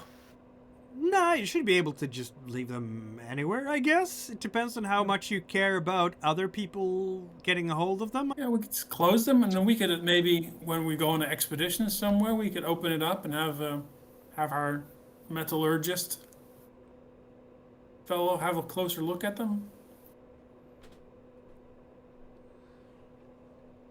I don't know. Yeah. But I mean, the, we can't the really place use is them. currently too busy to move them anywhere. We have That's what they say. Yeah. Okay, in that case, while we've got time to kill before we do whatever we're going to do with them, Ov is going to go talk mining and metals with men. Ah, And actually, since I haven't read the world guide, but since Kyo's backstory is that he's worked in various mines around the Empire, what sort of stuff would he have mined? What do they have on the main islands that they mine? oh, there's tin, there is copper, there is iron. No mercury, mind you. But there is like a half a dozen various metals being mined in the Heimergon Mountains.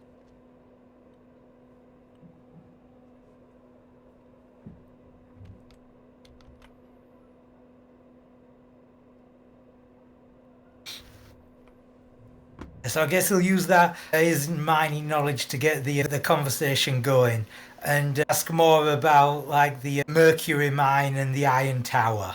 Ah, very well, Kirov.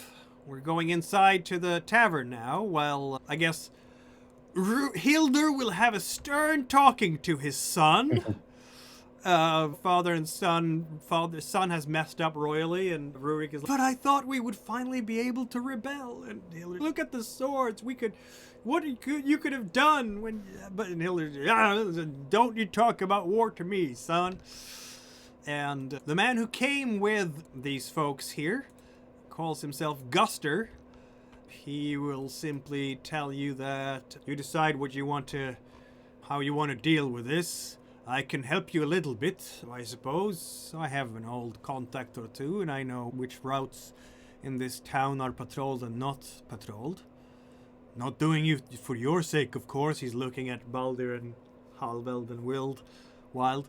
This is just to help my relatives out of a tight spot, you understand? Yeah. I'll be here at the tavern tonight, if you need me. And when you decide, we can make some plans on how to get this crate out of here. He's gonna spit once again and then go into the tavern. So, Gwelmin. He's a dwarf?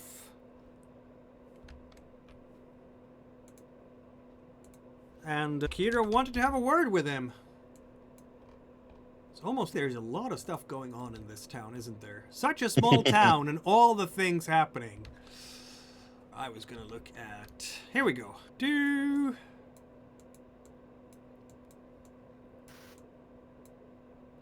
It's been a nice and quiet evening, hasn't it? No problems at all so far. Gwelmin is playing Smickleboard with Briar at the moment. And when that's good, an extra metallurgist to draw into this conversation. Exactly. Yeah, what did you want to talk to Gwelmin about? He's going to look up at you as you sit down and... Good evening, I'm Gwelmin. Who might you be? Briar is going to introduce you. Kirov the Large, Master Gwelmin. He is a merchant from the continent. Yes, much like myself, not from any of the Tracorian islands. I see. Merchant, you say? In mines, mining and metals before then. Ah, it is a noble trade. I'd say as you're trying to understand the metals, but I'm not sure. Have you come here to ask for knowledge? I know that your kind, tall ones, don't know quite as much as you would like to about the secrets of the ores.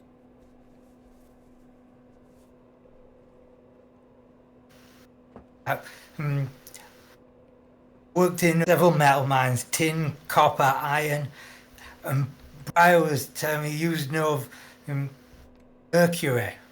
Never worked in mercury. Or you know of the purest iron ore mine or iron ore deposit that's ever been found. I'd love to know more about these.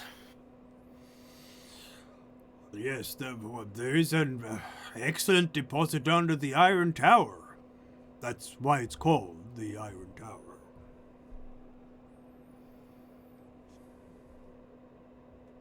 That's why you first built it. Yes. It's part of a mine there. We built it on commission, says the dwarf.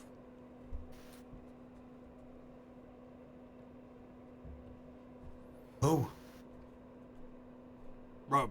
For the Shagalites.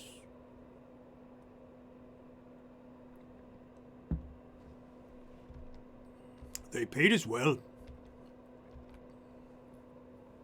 So we built it for them. They developing the ore, did they want it for something else?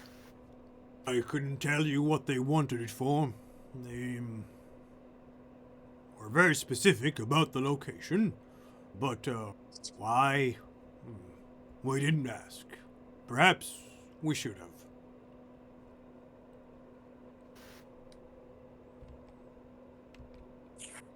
What about the mercury mine? Are you lost that to a dragon? No. Yeah, he very much looks angry and upset about the dragon. Damn worm. He spits on the floor once.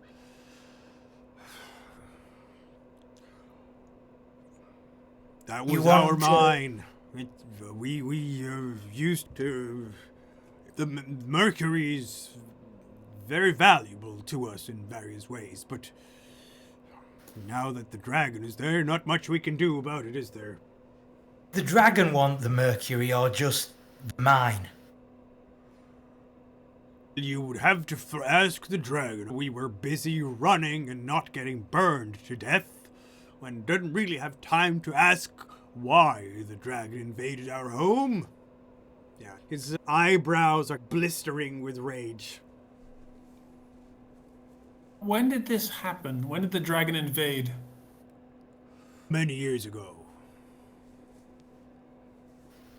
Have a less vague date? Why, though? The question they never anticipated. Decades ago. Decades Before ago. the Dracorians came. And when did you make the tower for the Shagalites? Oh, that was a century ago. Century ago, okay. And this dragon, before it arrived and took over your mines, was it seen anywhere? Was it already inhabiting this island? No, it was not. Surely not. No, we dwarfs, we've had dwarf hold of Bethrazur on this island for many a dwarven generation. And I've never seen any dragons around here. Ice giants, yes, of course. Various other fauna, fuzzards and such, certainly. The Kvors have been here for as long as anyone can remember. But dragons, no. How much mercury is left in the mine? How much can still be extracted if the dragon was to leave? We had. He's gonna point his pipe at you. Since apparently Halveld has joined the discussion, has Wild joined the discussion as well here? Yeah. Then Baldur will probably be around the table too by now. And more because Baldur is uncharacteristically quiet at this time and just ordering in more and more wine. The stronger drink that he can possibly get, basically. As he's mulling over his disappointment over the fact that the sweet smuggling deal that he thought he was going to line his pockets with, best deal, easiest deal ever, is apparently falling completely through. But yeah, the dwarf will point his pipe towards each one of you. Gentlemen, we had a good storage of recently mined mercury in barrels down in the third depth. We used it for various alloys, so all one would have to do, if one was interested, he's looking at Wild now particularly, and had light enough feet, would be to sneak into the mine, grab the barrels in question, hoist them out again. And would one know secret ways into the mine without attracting a dragon's attention? Perhaps. He's gonna stroke his beard a bit. I might just be able to compensate the gentleman. I know one or two things about the Iron Tower that not even the Shagalites know about, I would imagine. We don't share all our trade secrets, not necessarily. What's your interest in the Shagalites? Interest in the what? The Shagalites. You asked about the Shagalites. Iron Tower. We just want to be sure that they're here for the right reasons, let's say. He nods slowly. I can almost assure you that they aren't. He's whispering now. I can almost assure you that they aren't. if you would ever need that, I can give you a pointer or two about the tower. But first, perhaps you can help us dwarves out. We'll be happy to pay you some of 500 gold trachines for every barrel that you could deliver to the dwarf city. We would do it ourselves, but the procurator has forbidden us to disturb the dragon or even approach our own mine. Can you think of the scandal that we have, since we are permanent residents here on the island? It would not be a good idea for us to make the procurator unhappy, but we're strangers on the island, and nobody needs to know about a small arrangement like this, yes? I suppose I wouldn't see why that would be necessary. Indeed. And he's gonna look at your... Oh, you don't have the sword on you, do you? Does the gentleman... Which one? Like my sword? Oh, no, yeah. I never would have taken that off, but... No, but you are supposed to take it off in the weapon storage at the front. Sure, I'm supposed to, but I never said that I would. In that case, Hildur will come and give you a very sturdy gaze and order you to do it. All right, fine. There is a very nice axe. Looks like a battle axe to your eyes, hanging on the wall. Beautiful half-moon shape on the blade. But it's hanging on the wall, like an ornament. If the gentlemen have use of weapons, we could even throw some master-crafted such in. As a reward. As a token of our appreciation, you would be risking a thing or two, wouldn't you?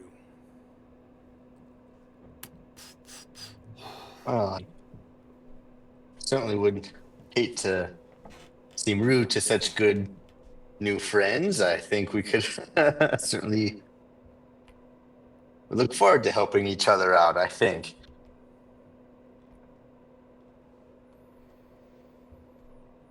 Guelmin nods. Perhaps I'm very pleased to have met you all, gentlemen. Now, whose move was it? And he pays attention to the Smickle board again.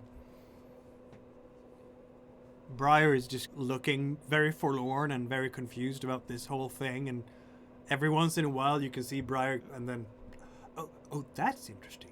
Yes, Mercury, that is interesting. Dragon, very dangerous.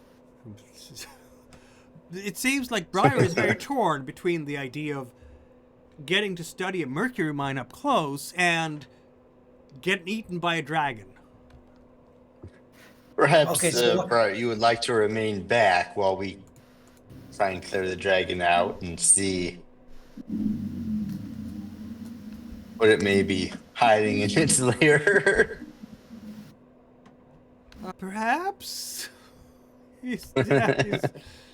Now we've established this relationship, do we want to have, and what's the dwarf's name again? Let them have a look at the cursed swords just to see what they think about them before we take them away.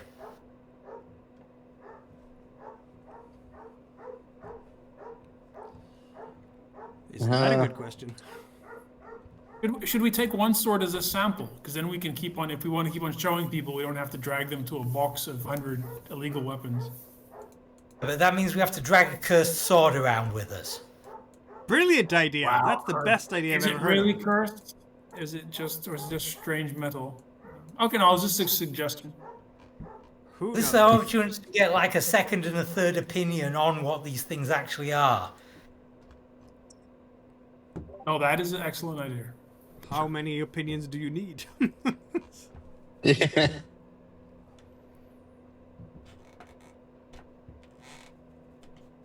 Should we offer them the chance to see some unusual metal before we cart it away?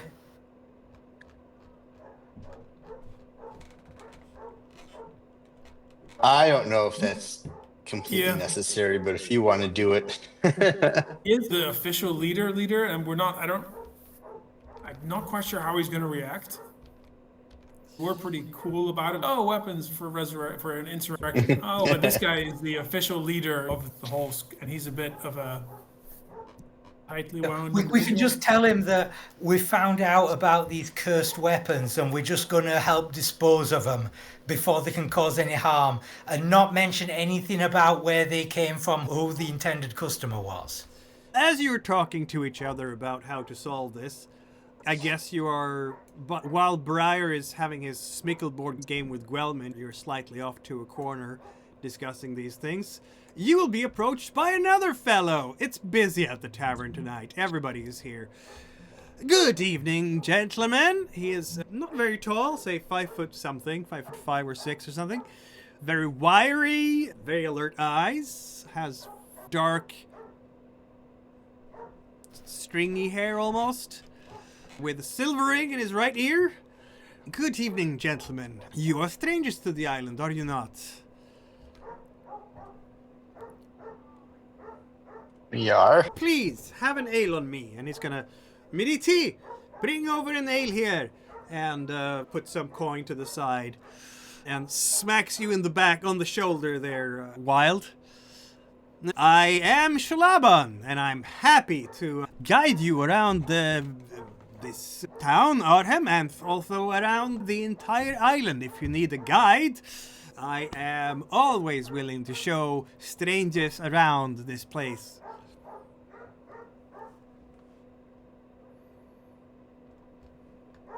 We'll keep that in mind. Thank you. Oh, but do tell me some stories from far and wide. Stories, you say? Oh. Well, could you start by telling some stories from here? Of course, I know everything what's going on here. I have eyes everywhere. In the back of my head. Okay. Half looking to make sure he doesn't. What's the tale with the ogre? That might Oh, be the ogre. That's Abralux. He is one of the... He works down in the sulfur camp. One of the guards. Probably the biggest, yes? As you're talking about the man in question, you can see him basically bully the jester and just chasing him out of the room. The jester's just screaming and hiding under tables as this huge ogre... Would you show your face here again?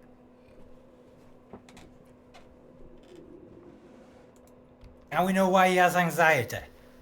Yep. I'll do it. Shalaban is... He's a big boy, isn't he? Yes. But what's the tale? Is that just for us? Or I'm not so familiar. Is that like ogres exist? They are a thing?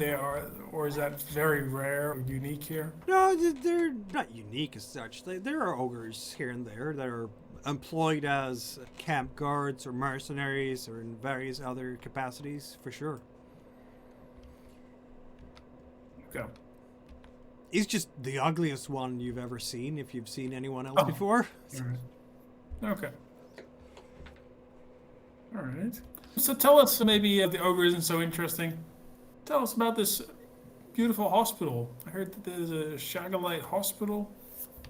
There is, yes. It's excellent. If you ever have any stomach ailments, I know that some of the crayfish around here can be hard on a stranger's stomach. Then you could go to the Shagalites and they will give you good service for not too high a price. Oh, a good price as well. But I heard they take you all the way to the tower for a cure. That seems a bit far. Oh, it's a long way as far as I know. I don't know exactly where it is, but it's somewhere on the northern side of the island. I know exactly where it is because I know where everything is. But they take guests there, and I think they have some kind of healing potions perhaps up there that they cannot bring here easily because it's a long way to go. Maybe they have to be fresh. Who has returned? Which patients? Could you point out the patients that have returned? I'd be interested in hearing from them what they experienced. Well, who has returned? Let's see. I think they're still up on the retreat, actually. Okay. It's interesting. Indeed, yes. Okay. Very. They are good at healing, at least. Yeah, all right. Halville will tell him a little tale about something, I don't know, some sort of island somewhere or What is your business on the island? Why did you come here? You don't seem like you are going to work in the swamp, and are you working for the government up in the stockade? What is your business here? to nudge Kirov, because Halville is not actually all that. And Kirov will tell him the story of here to find evidence of lost civilizations. Make a little money on the side. Lost civilizations. Ah. Yes. Lost civilizations. You've come to the right man then. I can guide you to all the lost civilizations on the island.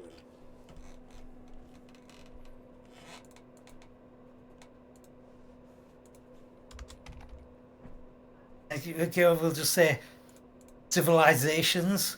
And I put the emphasis on like the S and the, like a question mark afterwards. Like there's more than one. I'm not a learned man of scriptures like yourselves. He's gonna... I mean, you have a bunch of writing tools on your back, Halville. That's what it looks like to me on your picture. Those are his weapons of choice. Exactly. Scroll and quill. I don't know if there is several or just one, but I know a place where there's some old stones and rocks with strange writings on, but you shouldn't go there without a guide because it's cursed. I hear that people have disappeared. You know such a guide? It's me! We I'm will not the definitely one who's travel there. disappeared, mind you. I'm the Okay. one who can take you to the cursed place. For a small fee, of course. Naturally. Should we decide to head over there, or once we do, because it sounds fascinating, we will get in touch. Very good. But be careful. If you don't have a guide in the wild, you might run into some problems. No, we will definitely get a guide for. You see, there is that- a giant in the wilds. Frost giant. Yes, he might rob you. Oh, okay. Unless you have a guide. Okay, now it's okay. Starting to sound like extortion. Okay, all right, interesting. I'm just Alright. looking out for you because you are strangers here and you need to have a friendly face, no? I'm your friend. No. Duly noted, and it sounds like it could be a good partnership. But we will let you know once we are ready to. Once we consider heading out of town. Precisely, he says. Excellent, my friends, excellent. He's gonna also fill you up with stories about the local fishermen and how they were fishing giant lobster and how Probably about they... the guy who died mysteriously or recently. Then. Oh no, that was probably a fuzzard. Oh. At least that's Okay. what the others say. Okay. They can attack you when you're alone, while fuzzards can. Be careful with Alright. that. Yes. Okay.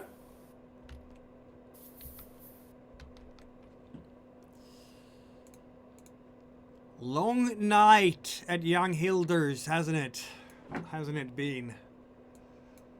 A few faces. Is there anything Um, else we planning on doing tonight before turning in? This Shulaban fellow seems a bit dodgy. Halville will ask Mirity if he can get her time for a second what she makes of him. Or Yeah, sooner or later you're gonna be able to. And she's cruising between the tables and she's sweating heavily tonight because there's a lot of work to be done. Hildur works a little bit on taking down Aberlux a peg or two, so he's not too abusive of the jester. But Miriti will have a moment for you, of course. And yes, what can I do for you? As she's refilling your cups. What did you want? And she's smiling at you again. Oh, to that's see a Shulaban library, I would fellow. like to. I'm sorry, yes, we're saying? Shulaban fellow. He's been offering himself as a guide for us. Would you recommend him, or? Oh, he's a ne'er-do-well. I suppose he knows the area enough, but watch your pockets if Indeed. Okay, just he gives He's- her a nod. he's... We call him Adder Tongue because his tongue is cloven in Split. twain. Yeah. Okay. All right, I thought as much, but good to hear the confirmation.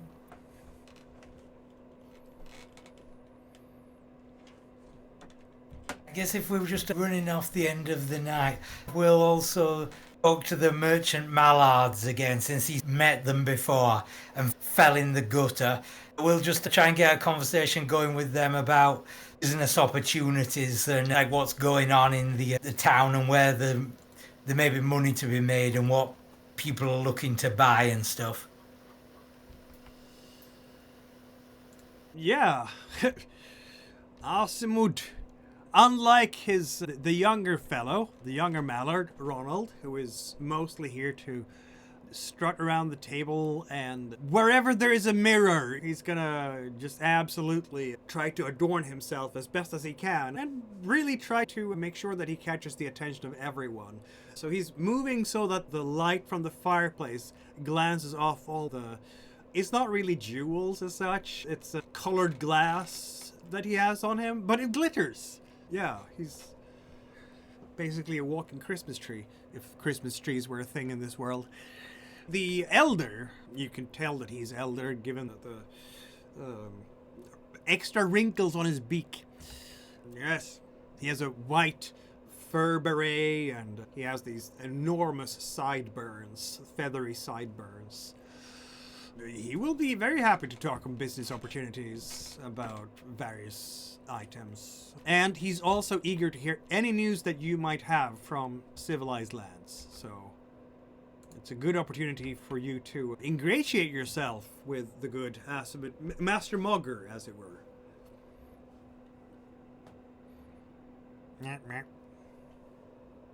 I'm getting real Italian Renaissance merchant vibes from this guy. Strangely.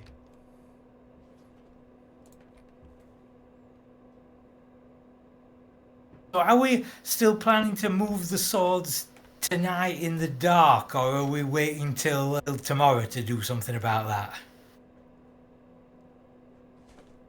What do you guys think is best? I don't know.